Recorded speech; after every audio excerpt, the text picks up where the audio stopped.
বেকার ছেলে তার মাকে বলছে, শুধু ডাল দিয়ে ভাত খেতে ইচ্ছা করছে না, একটা ডিম ভেজে দাও না মা।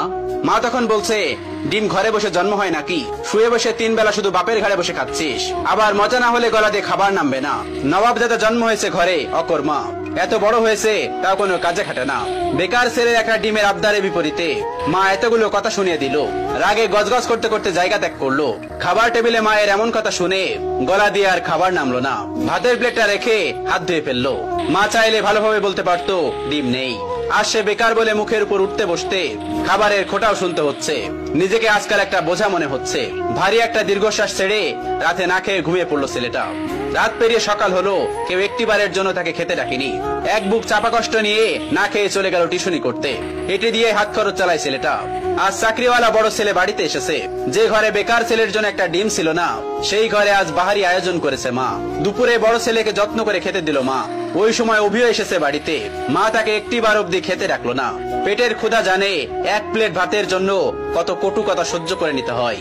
বেকার ছেলেটা সকল কষ্ট চাপা রেখে নির্লজ্জের মতো ভাইয়ের পাশে এসে খেতে বসলো। মা ভাই হয়তো একটু বিরক্ত হলো তার আগমনে। মা 2 ছেলেকে ভাত দিল, তবে বড় বড় মাছের টুকরো গুলো এবং মাংসের টুকরো গুলো চাকরিওয়ালা ছেলের থালাতে উঠলো। অভি মাথা নিচু করে এক থালা কথা নামক খাবার হজম করছে।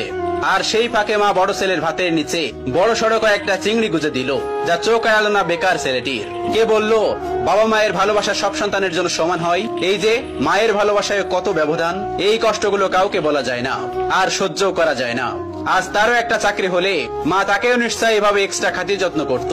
কথায় কথায় মন্দ বলতো না। হঠাৎ চোখের কোনায় 2 ফোঁটা জল চিকচিক করছে ছেলেটা। সাথে সাথে খুব গোপনে তা লুকিয়ে প্লেটের ভাতগুলো চুপচাপ খেয়ে নিল। বিষণ্ণ মনটা নিয়ে শুয়েছে ছেলেটা কিছুক্ষণ।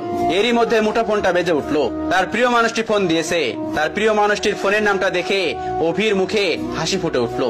রিসিভ করার সাথে সাথে তার প্রিয় মানুষটি ব্যস্ত কণ্ঠে বলল, অভি, তোমার সাথে বিকাল 4টায় আমি দেখা করতে চাচ্ছি। আমি নদীর পাড়ে অপেক্ষা করছি তোমার জন্য। তুমি তাড়াতাড়ি চলে এসো, জরুরি কথা আছে।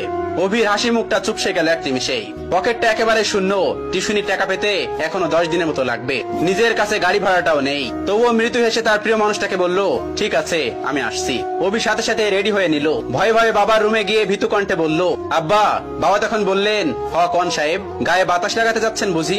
বাবার ঠেস মারা কথা গায়ে মাখলো না অভি, বরং অনুনয় করে বলল, আমাকে 100 টাকা দিবেন আব্বা, খুব আর্জেন্ট দরকার। বাবা তখন বলল, টাকা তো আর গাছে ধরে না যে তোকে ছিঁড়ে ছিঁড়ে দিব। নিজে কামাই করতে পারিস না? মানুষের ছোট ছোট পোলাপানো কত টাকা কামাই, পুরো সংসার চালাই, আর এত বড় দামড়া হয়েও বাপের কাছে টাকা চাও? এই লজ্জা করে না তোর? তুই সারাদিন গায়ে বাতাস লাগায় বেড়াবি, আর প্রত্যেকদিন তোর আমি টাকা দিব? অনেক তো বসায় বসায় খাওয়াইছি, আর না। তুই আমার সোজা সাপটা কথা শোন, আমি তো এত পকেট খরচ দিতে পারবো না। এখন থেকে নিজে নিজে ইনকাম করে খা, আর তা না পারলে আমার ঘর থেকে বাইর হয়ে যা। এত ঝামেলা আমার সহ্য হয় না, তুই আমার চোখের সামনে থেকে দূর হ। বাবার এতগুলো কথা শুনে ছেলেটার বুকটা মোচড় দিয়ে উঠলো। ভারী কয়েকটা দীর্ঘশ্বাস পেলে নিঃশব্দে বের হয়ে আসলো ঘর থেকে। এদিকে প্রিয় মানুষটা বারবার কল দিয়ে তাকে তাড়া দিচ্ছে। নিজেকে সামলে নিল অভি। বাগান থেকে একটা গোলাপ ছিঁড়ে নিজের পকেটে রেখে দিল অভি। অতঃপর পায়ে হেঁটেই গেল যথার্থ স্থানে।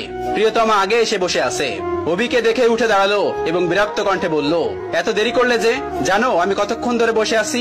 অভি তখন বলল, সরি আমার অনুরাগী, রাগ করো না আমার উপর, আসতে একটু দেরি হয়েছে। প্রিয়তমা তখন বলল, চুপ করো, চুপ করে থাকো, নিশ্চয় টাকা ছিল না? নিশ্চয় পায়ে